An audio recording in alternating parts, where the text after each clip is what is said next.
Hey everybody, welcome to Inside Quest. We are the Olympic trials for your mind. Our goal is to bring on truly amazing people who can provide world-class training for your brain. And if you're looking to build a gold medal intellect, there is no better guest than the man joining us today.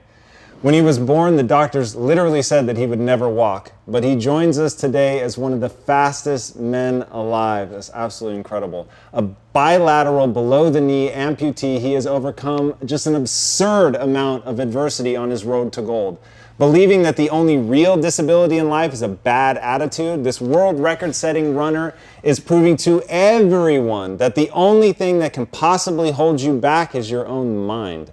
Despite being awash in incredibly valid excuses for why he should just be able to sit back on the couch and not even try, this man makes exactly zero excuses and buries the competition under an avalanche of hard work and carefully cultivated self-belief. Not satisfied with the bronze, silver, or gold medals he has already won in international Paralympic competitions, he has his sights fixed on the 2016 able-bodied Olympics in Rio. His accomplishments would be breathtaking from anybody, but the fact that he has done it despite being a double amputee from birth has captured the imagination of some of the most influential people and companies in the world. Nike and Oakley sponsored him. A successful entrepreneur helped him get the futuristic running blades that allow him to compete. The famous Olympian Al Joyner agreed to coach him. He's been featured on the Queen Latifah show and the Arsenio Hall show. Bo Jackson has been an informal mentor for years. He carried the Oakland flag in a Raiders game and was the honorary race official in the Daytona 500. And to top it all off, he's been on the Wheaties box, an honor reserved for the greatest athletes of a generation. And why? Because he's a living reminder of the true depths of human potential. Put simply, what this man has done gives us the chills and inspires us to be more.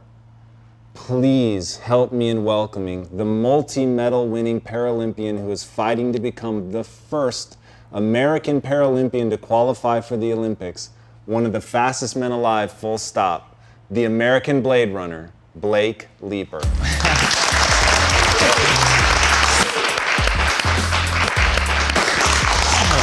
Thank you so much for coming on the show. Dude, thanks for having me. That was an amazing intro. I'm gonna take you everywhere I go.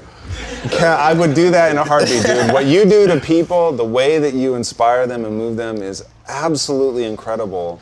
There's something about excuses that drive me nuts. Right. And so when I encounter people that don't make them, it's so moving. Yeah, you know, at the end of the day, I've been blessed. You know, you look at my situation and a lot of people look, oh my gosh, you've been born without legs. How terrible that might be, and the things that you endured as a kid. And yeah, I had some bad times. I dealt with some insecurity issues as a child, like questioning, why am I going through this? You know, I look around and I leave the house and my brother has legs and, you know, my mother has legs. Everybody around me is not going through this. And so as a kid, I wondered, like, why me, right? Why do I have to go through this? But I had to make a decision. I have to accept the fact that I'm missing my legs. And, you know, once you accept, you know, you come to a level of acceptance, you kind of move forward. And you kind of ask yourself, okay, what am I going to do with this now? And all the things that I've been through in my life, instead of questioning why me, you know, I question, well, why not me, right? I'm meant for this. Well, why not me? I'm strong enough for this. Why not me? I'm smart enough for this. I'm a true believer that everything that we go through in our lives is for a reason, point blank period. The good, the bad, and the ugly. And all the bad and the ugly is really preparing us for our biggest mission. You know, all the times that I got laughed at, pointed at, picked last, I fell down, my leg falls off, was just preparing me for this life that I couldn't even imagine back then. And I'm just thankful, man, because at the end of the day, it could be way worse. I can honestly look at you and tell you where the places I've been able to travel, the people I've been able to see, the kids that I've been able to meet. Yes, I'm missing my legs. You know, yes, I have 2 disabilities, but I have 1,000 other abilities that make me who I am as a person. So I want to go out there, no excuses, and show the world what you can do with the talents that you have. Legs or no legs. And if that causes me to become one of the fastest runners in the world, let's strap up and let's do it, man. Let's put the legs on and let's do it. I just feel like I'm out here trying to change mindsets, perceptions, perspectives. What people thought I can do or cannot do, I want to change that. I want to show the world what you can do with what you have. It's really powerful because it's showing, I mean, I'm sure you know, the reason that you resonate so well with people is they see in you themselves. Yeah. Right? They see in you all the things that they've struggled with and allowed to take them down, and you give them hope that they could have reacted differently. Yeah. I want to go back to something you said, and I'm going to disagree with you a little bit, and I hope you understand I do it truly because I think you're selling yourself short. Yeah. And I think that hopefully you hear how much respect I have for you and why I'm disagreeing. So you say that everything happens for a reason. Yeah. And I think that's absolutely false. Okay. I think it's completely random. But what meaning you make of it will determine the course of your life. Yes. And the meaning that you have made of what's happened and the reaction, the way that you said, and because I've followed your story very closely, and you said, I looked at my brother, I looked at Bo Jackson. Right. Come back from his injury, right? So here's my brother, he can do it. If he can do it, I want to do it better. If Bo can do it, I can do it. I want to do it better. I want to be the best in the world. Right. You say, I don't fight this hard to be second or third. I fight this hard to be the best. That's what makes you you. That's why people are so drawn to you. That's why, like, when people say, I think it was Bob Lorsch that said, you just can't not like Blake. And I get that, right? Like, I get that because you've done something actively, right? You've done something actively with the hand that you were dealt. Tell people that quote you have about life is 10%. Yeah, you know, my favorite quote is from Coach Lou Holtz. He said, life is 10% of what you're dealt with and 90% on how you deal with it. And I agree with what you said. Like, how what you say is like, you know, a lot of people deal with our 10% and we forget it's only 10%.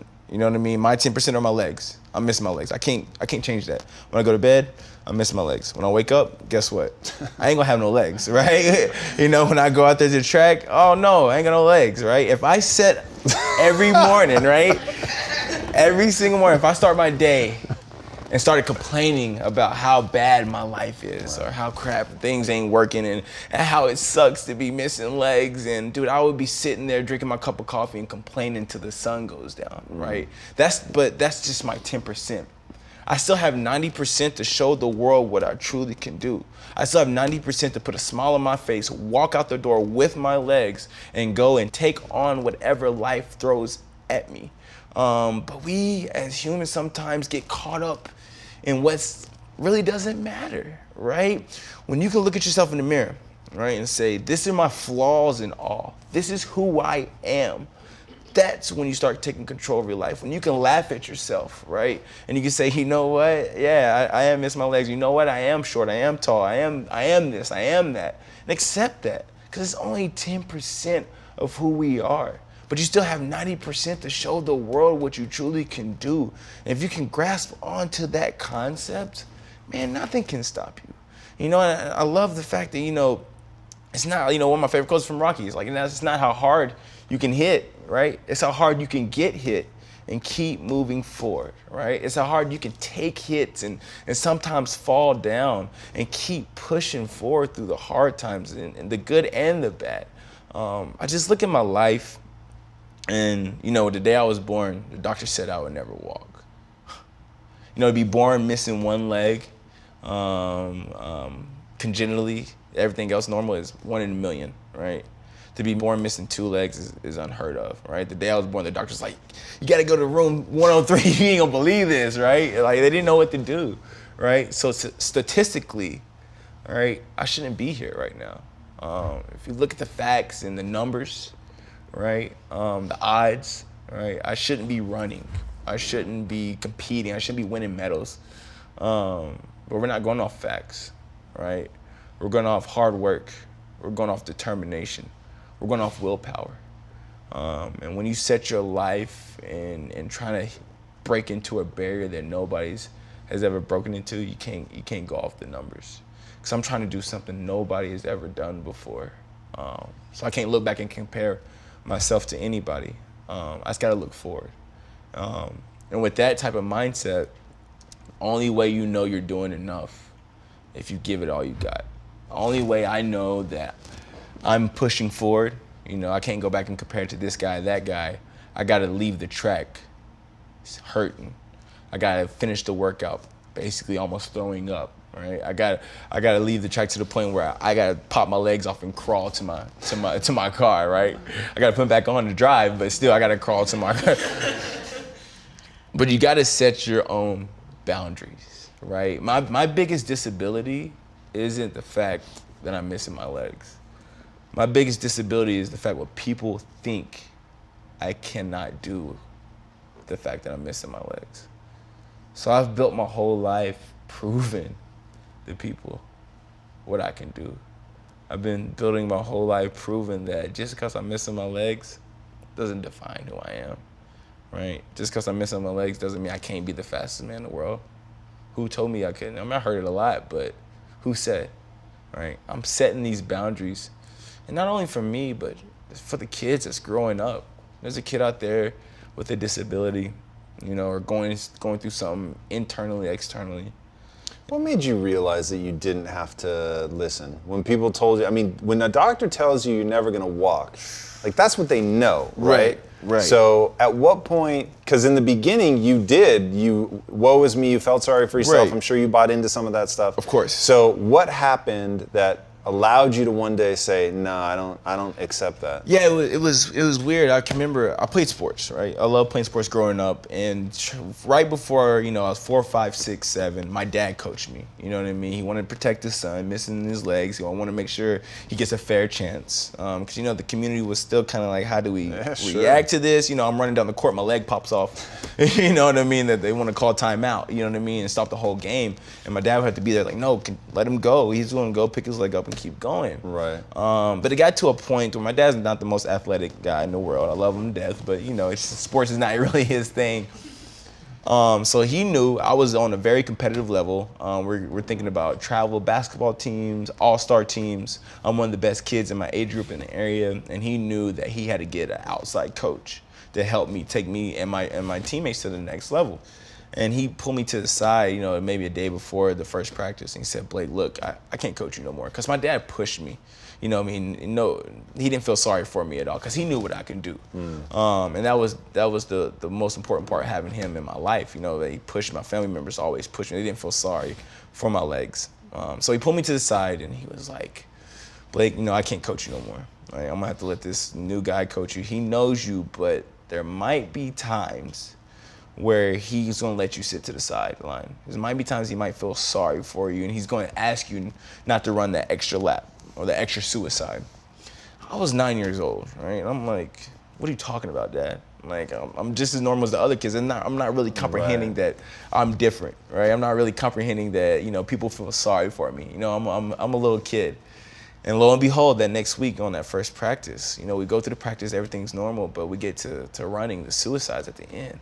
And we're running the suicide, running the second suicide, everybody's getting tired. And he stopped. He said, Blake, called me out in front of everybody, right? Blake, you don't have to run this last one. And I looked around, and I was like, first, like, why I ain't got to run the last one, right? I don't get it. But I thought back quick to what my father told me, you know what I mean? Days before, it's like they're going to feel sorry for you, right? And when they do feel sorry for you, you don't take the easy way out. You push forward. And as soon as the coach wanted to give me that easy way out, I thought back quick and said, I can't do this. No, I'm gonna finish just like everybody else. I'm gonna run just as hard as everybody else. Because if I don't, I won't be able to get nothing done in life. I'm always gonna take the easy way out. And what kind of character building is that? If you're always taking the easy road, right? What kind of life skills are you building if you're always quitting first, or you're always sitting down first, right? I had to push forward, even though it hurt, and even though I was last on most of the runs, you know what I mean? That's probably the worst thing ever, when you're running as hard as you can, and you're still last, right? But it's about finishing it. You know what I mean? That was more powerful for me. The fact that I'm starting something and I'm finishing it. You know, I'm not giving up. It's like a never give up mentality in all aspects. And it's something I had at a young age. It's something I was able to build growing up. And it's something that's been kind of powerful for me now and as an adult, and the goals that I'm trying to accomplish now. I read a story about you. It was very similar to the story you just told, but I think you were a little bit older. And the coach said something, oh yeah, you can stop because your leg came off or something. And the exact quote, I'm going to get really close, but it's a paraphrase, was, no sir, you're not going to do that, meaning make it easier. If anything, you're going to make it harder for me. And the guy was like, what? Yeah. But that mentality of, I'm not going to get where I want to go if you bring me up to even, right? That won't work. I've got to go farther. I've got to go harder. I've got to do more. And the willingness to do that, to set yourself up for what you want, is pretty incredible. So going back to what you said, your favorite quote is from Rocky. It's not how hard you hit, it's how hard you can be hit and still move forward. Why are you able to take such a hard hit? It goes back from the time I was born. Of course, my mother, my brother, my father, my grandparents, right? The mindset that they instilled in me, and the people that was surrounded.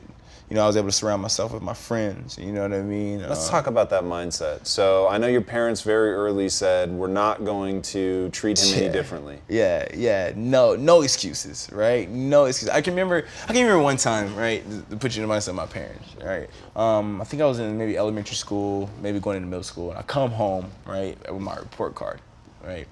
And I get all C's on my report card, right? And so I show my dad the report card, my mom, and it's like, Blake, you have all C's. I'm like, yeah, C's are cool. It means you're average, right? I'm average. I'm an average kid, right? I'm a normal average kid. And it's like, okay, you're average, huh? I was like, yeah. I said, okay, well, we can go get you some average clothes, right? And, you know, I knew they was kind of, you know what I mean, trying to get me. I'm like, average clothes, so what? Let's go to Walmart. Let's go get them. I don't care, right? I wasn't trying to break, right? And they was like, okay, it don't bother you? Okay, well, if that's the case, then we can go get you some average legs, all right? And then once they said that, I was like, oh, crap. I knew if I had average legs, I wouldn't be able to do the things that I'm doing. Right. I knew quick if I had average legs, you know what I mean, or below par legs, that C+ legs, I wouldn't be able to run, jump, or play. So it put it in perspective for me that I cannot live an average life. Because if I live a mediocre average life, I won't be able to do half the things I want to get done. And so it's not only in the classroom, but that's on the track, that's with my morals, it's everything that I do. I have to be above average if I just want to live a normal life, right? If I just want to live an average life, right? It goes back to complaining and being like, man, it's no fair I have to work twice as hard just to be in the pack. It's not fair I have to work twice as hard. But life isn't fair. How were you able to accept that? So you say you do an amazing Nike video, by the way. You guys need to watch this video. It's so inspiring.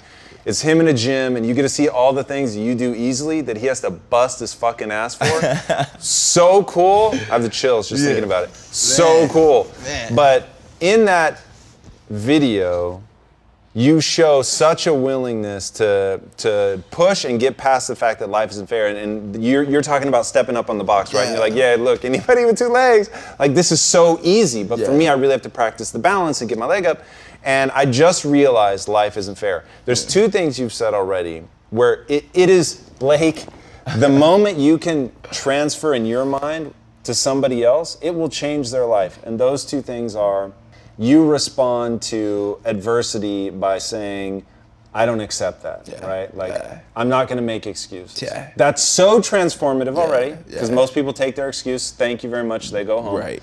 And then two, that you accept that life isn't fair, and in some ways, use that to your advantage. Yes, you have to. You know what I mean? When you accept the fact life isn't fair and you don't have excuses, because this is what happens. When you have excuses, it means you're pointing fingers, right? It's their fault, or it's his fault, it's her fault, it's life, you know what I mean? It's people's fault, right? And when you're pointing fingers, you're losing your power. Who's teaching you all this stuff? It's so, like, it's so powerful.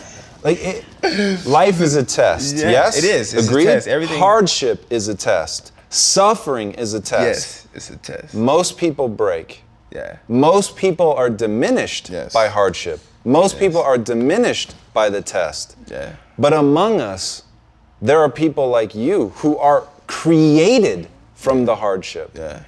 But I want to know so desperately why? Why you? And that's the question, and I'm saying I ask myself, but So give me the tricks. Yeah. What do you do to your mind? You're running, you're about to vomit. Right. And you do another rep. Like, what are you doing? I love that, right? But what are you telling yourself in your mind at that moment? I tell myself, keep that mind over matter, right? It's the mind. It's not what we go through. We perceive things, right? I'm perceiving the workout to being hard. I'm perceiving my body hurting and breaking down. And so you have to go into this mode to where your mind takes over your body, right? And your body is done and it's shutting down and it can't go anymore. You go to trick. You got to trick yourself. Man, we've already done 5 of them. What's one more, right? And your body's like, dude, do you not feel how we feeling right now? Like, this is all going through my head during the workout, right? Mind you, I'm talking to myself here, right? And you're like, okay, how about this? We'll just get going. We'll just get started. Let's focus on the first 7 steps, right? Let's focus on the first 10 steps. Let's just get going. And let's finish the race. Let's never quit. Never stop. Then you go into the mindset to where we can walk away and who's working as hard as you, right? That's the greatest feeling in the world. That's what people don't realize. You have the medals, right? You have the world records. And we have these TV shows where it's amazing and the fans and the followers, but that's great. I love that, you know what I mean? But what makes me the greatest feeling in the world, and I feel like what makes me as a person, is when I'm on that last rep of that 300. And I gotta convince my body where it feels like I cannot go any further, right? To go a little bit harder. And so when I do that, I conquered that moment, right? I challenged it and I defeated it in that moment. And nobody can take that away from me. Like, I fought, right? Nobody really sees that. I was having an internal battle with myself, with my mind and my body, when my body was telling me I can't, right? I can't do this, I can't do that. I heard that my whole life. And when I can go on the track and defeat and have that internal war inside, if I can beat that, if I can fight that, whatever's thrown at me, I'm gonna fight. I'm a fighter. You know what I mean? That's why I love running.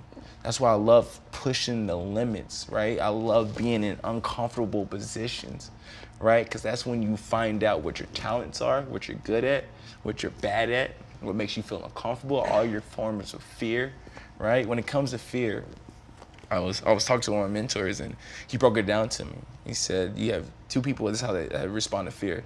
They forget everything, right, and run. F-E-A-R, forget everything and run, right? He said, you want to be the type of person, an individual, when you see fear, when you have fear, you face everything and rise. And that's the mindset I want to have. Every time I'm afraid of something or something scares me, I want to face it head on. I want to go toe to toe with it, right? And whether I win or lose, 'cause sometimes you're going to lose, right? I can walk away and say, you know what, this is what I learned about it. But if we're always living our lives as scared and afraid to push the limits, right? And that's the thing. If I was to wake up and like, I'm just gonna sit in my wheelchair today. I'm gonna sit on the couch, right? I'm just gonna collect a check, you know what I mean? From the government, I'm not gonna push. I'm not only have to put on my legs. Society will be okay with that, right? Society expects it. Expects that, right? And even though I'm not bothering nobody, right? I'm not dying, but dude, I'm not living. I'm not living if I do that. And the time is now.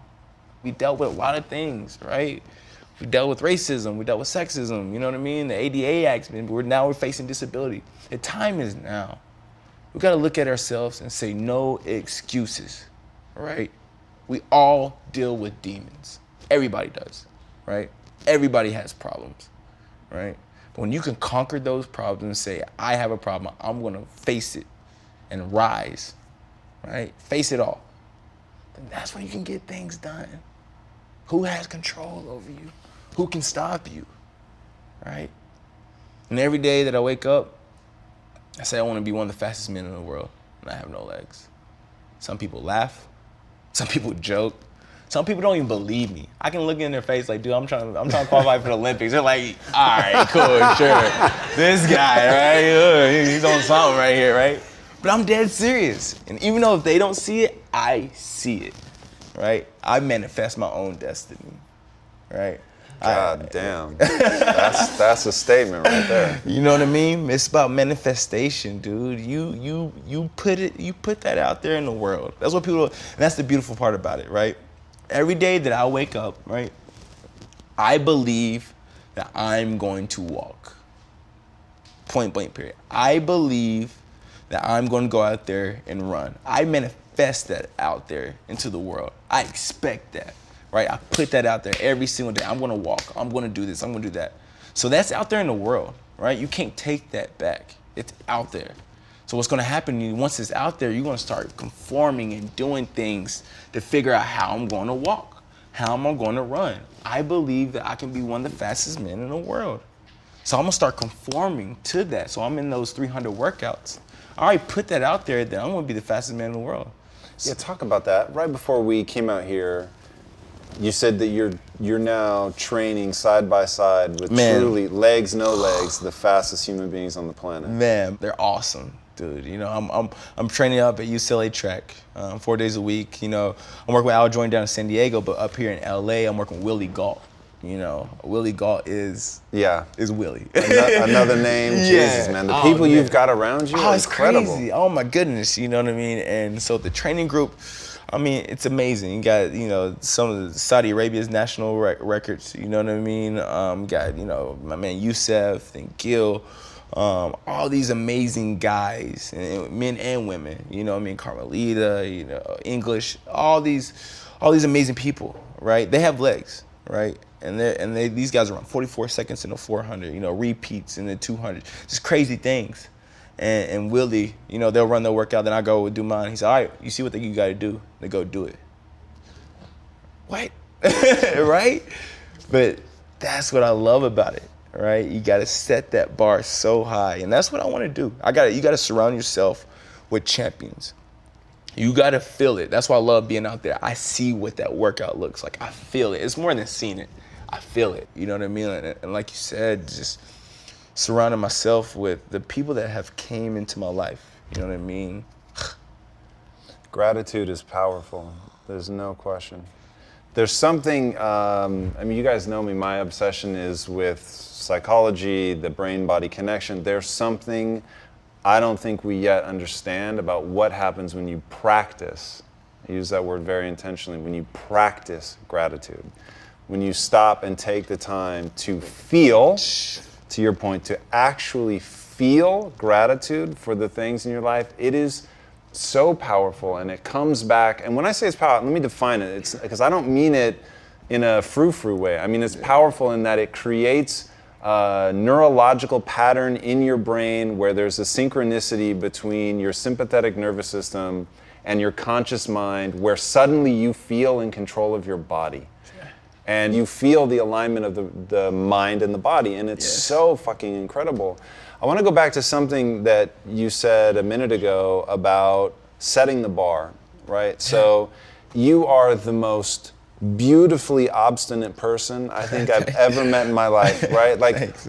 It's so absurd to me because it makes me check myself. It's so absurd to me that you're born with no legs, and yet you've got the gall to look at the world and say, I'm going to be one of the fastest people alive. Not, hey, just lower the bar for me a little bit. I'm going to be one of the fastest people with blades. That's not the statement he's making, right? So there is but one path to success. I promise you. One. That's to set the bar ridiculously high and then surpass all expectations. That's it, right? That is it. You are such a powerful living embodiment. The next time I wake up tired, I'm going to stub my toe on something as a reminder. Look, motherfucker, you got some legs. You got legs, it should feel really good right about now. So, dude, honestly, that is amazing. So here's my question. What do you do when one of two things happens? Okay. You either wake up tomorrow paralyzed from the neck down, right, or you get a gold medal in every event that you enter. Man, either way, I'm alive. Truth. Right? Either way, I'm alive. Either way, each scenario is gonna come with problems, and either way, each scenario is gonna come with a level of gratitude. That's when you just have to accept it. Accepting life on life's terms is a huge part that I'm learning as I'm growing up. But you mean that with a caveat, because I totally get the intent of what you're saying. Right. You're not fighting, you're not worried about being fair, you're not whining about not having legs. Right. But at the same time, you're working with, dude, read up on what he does to create his running blades. Okay, they look at the polymer that you put on the outside that has less wind resistance, and so it makes it easier for him to move. They know that because he doesn't have calf muscles, he can't push off the block, so they have to compensate for that. How to place the angle. At first they gave him 2 right feet, which is actually really hard to run around corners, which nobody thought about, right? Like, there's so much fucking intention that goes into it, because here's the horrifically aggressive vision that I have in my head. That you have nature backed against the wall, one hand firmly on the lapel, holding nature against the wall, letting them know that, look, it's going to be my way, and that's just how it's going to be. And I love that. I love that you don't go quietly into the night, that you absolutely fucking take a stand for what you want. You do whatever it takes to get there. Right. And you know, I feel like that's why we're here, right? That's why it's all about, what do you stand for? What do you believe in? You know, when my career is done and I'm not of this world, I want people to think back and look and say, damn, he was a fighter. He fought. That's it. He was a fighter. He didn't give up, right? Not, you know, how many world records I had or not how many medals I had. That's cool. That's great. But I want people to just laugh, smile, and shake their head in disbelief of how much I fought in my life. And regardless of how many no's that I hear, and I heard a lot, I'm gonna hear more, right? As many as I hear that, you just need to hear a few yeses. And I hear that yes every day that I wake up in myself, and I hear that yes when I meet people like you, right? And I have the same mindset and the same vision, you know what I mean? We're aligned in the same path. Everything happens, you know what I mean? I just feel like it's just who I am. That's how I'm structured. I couldn't, and if I didn't live this life the way I live it, it'll kill me. If I have to sit on the couch every day and just wonder what's gonna happen out there in the world, you know what I mean? I wonder what I could do if I had the opportunity to. That would irk me, man. That would irk me. I have to get out there and try it. I have to get out there and do it, whether I succeed or whether I failed. I know I can walk away and say I gave it my all. And that's the greatest feeling in the world. God, that's the greatest feeling in the world. Yeah. It's absolutely incredible. You have a mindset that I share so completely. And of all the things that have surprised me in my life have been that some people hear, and I'll explain what you said in a minute, which is exactly the words that I would use, but that I've been met with anger over, which took me by surprise. So here's something that I read from you. Okay. What I said earlier, I don't work this hard to be third or second. I want to be first. And every day I wake up and I want more, and I want to push farther. And no matter how high I go, no matter how much I accomplish, I want more. And that's the very point, end quote, Blake Leeper. Yes. And that like made the hair on the back of my neck stand up, that like gave me the chills, and I was like, fuck yes. Yes. Right? Like that is so motivating to me, is one of the driving forces in my life. So my partners and I, we had a choice. Right. A little over a year ago, we were offered over $1 billion for the company. Okay. Here's a whole lot of money. Ooh. I could have bought an island, retired, and that would have been that. Yeah. But the value system that drives me made that not even a consideration. Because the value system that drives me is I want to know how far can I go. That's it, right? I'm not saying everyone around me needs to think the same way. I get it, right? It takes all types of people. But for me, Right. the very point is to see how far I can push myself. Yes. To answer the question that you're saying, to say, at the end of my life, the amount of medals that I've won don't matter. For me, the amount of money I've made is totally irrelevant. Right. I just want to say every day, I fucking fought today. Yeah. Today I pushed. Today I went harder than I thought I could. Today I increased the skill set. I'm actually able to do something today that I couldn't do yesterday. Yeah. Why? Because I applied my discipline, my willpower to acquiring that skill, and I didn't stop. And when people told me no, either because of my physicality, my mentality, like I'm not smart enough to accomplish what I've accomplished in life. But oh, Blake, the things that I've done to compensate for that, like you find a fucking way. Like there is a path. And when I hear you talk, it is the siren song of the successful. Yeah. And the reason that I ask what you'll do beyond the physical is the one potential trap waiting for me, for you, for anybody, is that one narrow band of thing that you've totally committed yourself, like you've committed yourself to running, right? Yeah. The passion, aiming at the Olympics. Yeah. But the question becomes, what happens if that goes away? Like, you can't do that. The Olympics cease to exist. Right. Whatever. Right. Are people able to channel that passion, that drive, that belief that they can do anything they set their mind to? Can they point it at something else? Yeah. And when you're able to point that at something else and still live a fulfilling life that's as passionate and fucking inspiring as what you're doing in running, that's going to be huge. Then it's going to be, and the path that I'm taking, you know, I'm all channeled in for the Olympics, but I'm gaining so many more tools. I'm gaining so many tools in life, but trying to become an Olympian and trying to become one of the fastest men in the world. And hopefully, you know what I mean, once it's all said and done, I can use the tools. You know, when I first started running, I was a little kid, man. You know, I was just getting started. I never run in front of 80,000 people before. I've never been on an international stage before. I've never even traveled before. Right? I never even left the country. I never left Tennessee, right? Before I started running, my first time in California was because of running, right? Like, I was just this little country boy from Tennessee, right? Eating ribs and and collard greens, right? And because I wanted to become a runner born without legs has allowed me to see the world.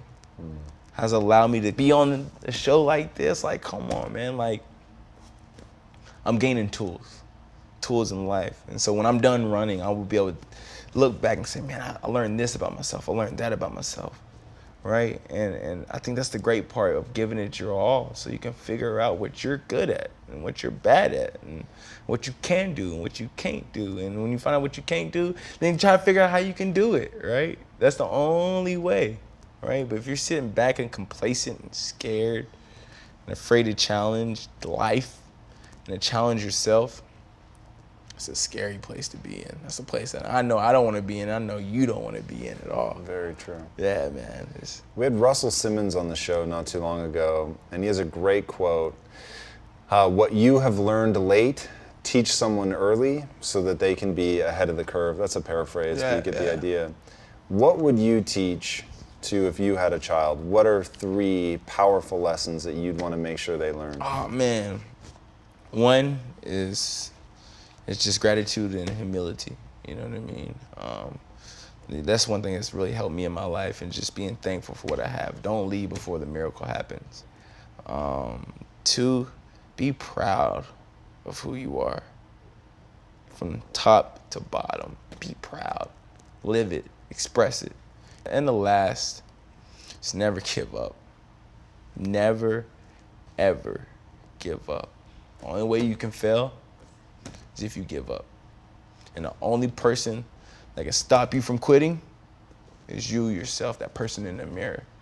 You know what I mean? People can derail your main objective. They can maybe derail, right, your mission. But the only person that can have you stop fighting is that person inside of you. So, how do you keep fighting? Like when it's really nasty hard? Yeah.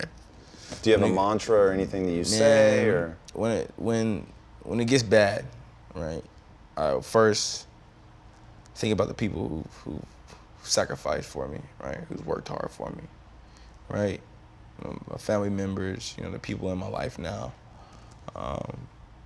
like, man, they believed in me, right? So I can't give up on them, right? And then I look back and I think about everything I've been through so far in my life, right? When it gets tough, I'm just like, I can't push no farther, right? It goes back to playing those mind tricks again. You gotta play those mind tricks just like you playing mind tricks on the track. Gotta have those mind tricks with yourself. Like, man, look at everything you've done. You've made it this far. Why quit now? Why stop now? You've did all this. Why quit now? It's be a waste of time, right?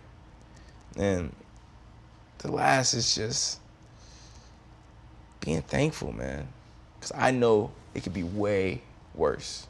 It could be way worse.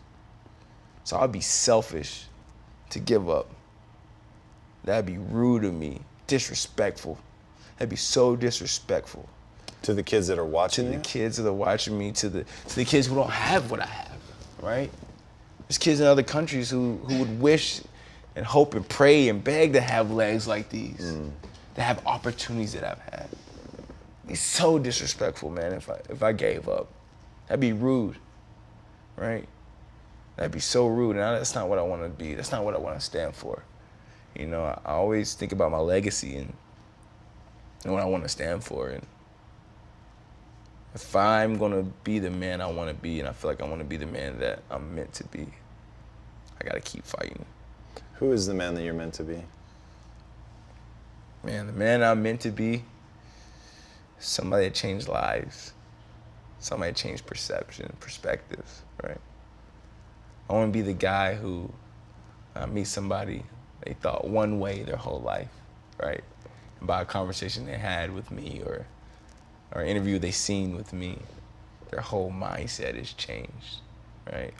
When they thought they couldn't do nothing, right, with their lives, so they thought they wasn't good enough, right? Because we always fight that internal demon that you're not good enough, right? When somebody thinks that, hope they can see my story and benefit from it, right? And they say, you know what? If Blake can do it, that I sure can do it as well. I'm trying to be the fastest man in the world, and I have no legs. That's a double entendre. I'm like, what? That doesn't make sense, right? It doesn't. How is that in the same sentence? Step outside the box. Set your own goals. Rise to the occasion. And fight for your dreams, man. That's what I want to stand for. That's who I want to be. It's a pretty good legacy. Yeah, man. Shifting perceptions, that's really interesting. And reading your story, I was very struck by that notion of, you know, here's a kid, people see me, let's say, walk onto a basketball court, and they've heard that, you know, I'm never gonna walk, and here I am walking. They think, well, there's no way that he can run, but here I am running. And they think that there's no way that I can play, and I'm going for MVP.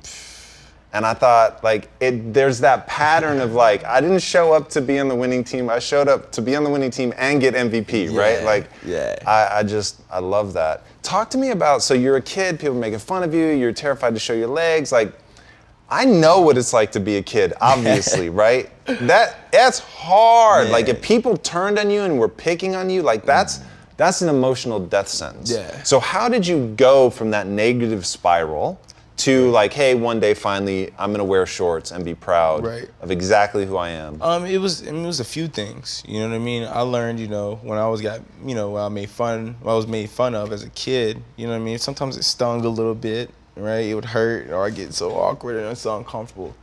And to the point I was like, you know what? How about I just make better jokes? You know what I mean? Or how about I just accept and laugh with them, right? And I embraced it. You know what I mean? I remember growing up in elementary school, middle school, I would turn my leg backwards and walk through the hallways, right? Or I would take my legs off and crawl under the teacher's desk and grab her. You know what I mean? I would embrace it. And once I embraced it, it made people around me feel a lot more comfortable. Right? I accepted it. I had to come to a realization that wherever I go or whatever I do, I am going to be an amputee. Whoever I see, they're going to look at me twice. Whether I'm in Tennessee, New York, California, I'm going to get the double take. So it goes back to, am I gonna sit and cry and be upset and be mad about it? Or I'm gonna do something about it? And ever since that moment, you know, then I realized, I decided I'm gonna push forward. I'm gonna accept the fact that I'm missing my legs. I like getting looked at, right? But as we grow up, we realize that's the worst thing that could ever happen to us, is being just mediocre or being part of the crowd. We always you want to stand out as an adult, so you get everybody's attention, right? I didn't have a choice. I didn't have a choice. I was gonna stand out from the time I left the house as a kid to now. And to be honest, I'm thankful for that, because it allowed me to learn certain things and gain certain tools for me to be the person I am today.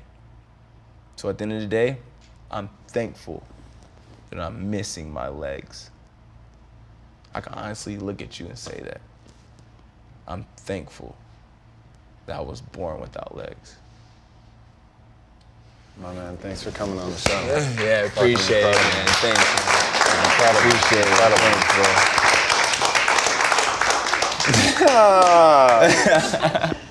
it. You guys know I have an absolute obsession with excuses and not making them. The only thing that I have seen across every successful person ever, doesn't matter whether they're trying to be the best parent in the world, an NBA superstar, the fastest man alive, successful entrepreneur, they all share one thing. They pathologically refuse to make any excuses.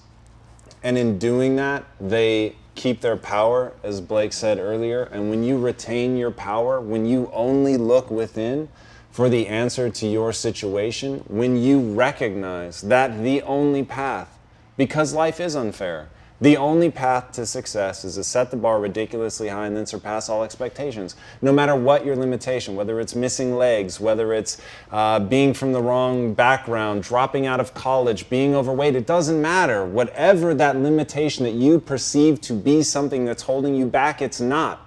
The only limitation that you actually have is your mindset. And the reason that Blake is so powerful is that you can see it. It's all external.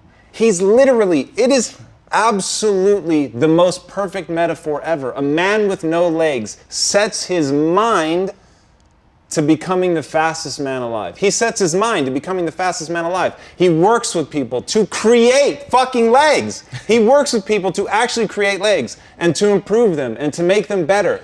And then, because it's all inspiring, right? But the bad news is inspiration and motivation are absolutely worthless without action. And what is his life? Action. That's it. He shows up on the track every day and he busts his ass. He takes him to the point of vomiting, sweat. He didn't even talk about this, but he'll have to routinely take his legs off because the amount of sweat that he has pouring into the pocket breaks the suction and it doesn't stick to his leg anymore. But does he bitch about that? No. He takes a leg off, he cleans it out, he puts it back on, and he goes again. And who's running next to him? World record holders that have their legs. But he doesn't turn to them for sympathy. He turns to them to be better than he is so that he can rise to their level and one day have them turn to him because he's better than they are. And that's the world that he exists in. He doesn't exist in a world where he's better than people who don't have legs or he's better than people who have blades. He lives in a world where he wants to be number one, where he's willing to push himself to get to that point. He's willing to make the decisions every day to increase his skill set, to become better at something in order to actually accomplish. It's a story of doing. It's a story of action. It's a story of getting up every day and making a choice, of choosing what to believe and what not to believe. He believes the things that move him forward. So if believing that the world is unfair and woe is me had served him, he would have done it, but it didn't. And acknowledging that the world is unfair and merely moving forward, always pushing forward, understanding that it's not about how hard you can hit, it's about how hard you can be hit and keep moving forward. And he moves forward, always. He's made mistakes. He's fucked up. But he keeps moving forward. And I don't sit here as somebody who's blind to the mistakes that he's made.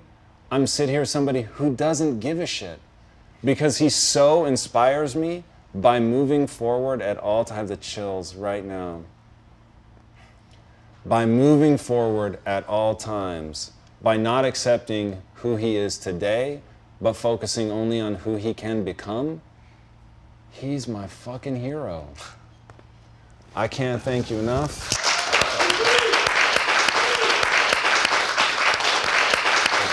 Thank you. Will. Incredible. Absolutely. If you ever want a chance to meet some of the incredible people that come in like Blake, please, first of all, subscribe. It's a weekly show. Reach out to Cindy. Big it up for Cindy. Get a camera on that woman. Cindy's the one that runs the community. She'll make it happen. She will get you here. We will find a way.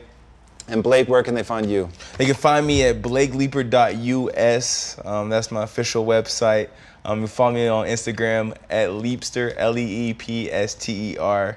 Or you can meet me at the track and do some workouts at UCLA. You can see me on the track, but hopefully you'll just see me in the future. And just follow my journey. And as much support I can get, just in all the love I can get, I'll take. Hell yeah. Yeah, we're in this together. Beautiful. It's gonna be great. All right, and guys, you can follow me at Tom Bilyeu. Until next time, my friends, be legendary. Take care.